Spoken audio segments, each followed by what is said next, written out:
পরশুদিন সকালবেলা 10টা বাজে আসছি, ওই সিরিয়াল দিছে ওই যে ব্যাটারি গলি, ওই দিন থেকে ঘুরতে ঘুরতে ঘুরতে ঘুরতে এখানে আসছি 9টা বাজে রাত্রে, বন্ধ করে দিচ্ছে পাম্প। হ্যাঁ, এই পর্যন্ত আসছিলাম, তারপর 9টা বাজে বন্ধ করে দিচ্ছে, চলে গেছি। পরশুদিন সারাদিন শেষ। আবার কালকে আসছি বিকেলে সিরিয়াল দিচ্ছে 5টা বাজে, 5টা বাজে সিরিয়াল দিচ্ছি, পাম্পের কাছে গেছি 6টা বাজে, বলছে তেল শেষ হয়ে গেছে।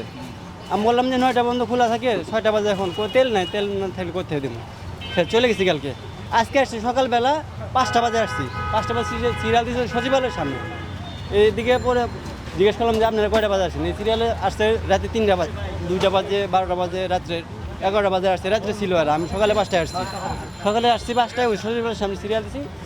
বারবার যাইতেছি পাম্পে, বলতেছে তেল নাই, তেল আসলে তারপর দিব। হ্যাঁ, 10টা বাজে গেছি, 12টা। দাম সীমিতভাবে বাড়া, কিন্তু এই কষ্টগুলা ভোগান্তি যে আমি 3 দিন থেকে কষ্ট করতেছি। পরশু দিন সারাদিন ছিলাম, কালকেও সারাদিন ছিলাম, আজকেও প্রায় সারাদিনই গেল। সকালে 5টা বাজে আসছি।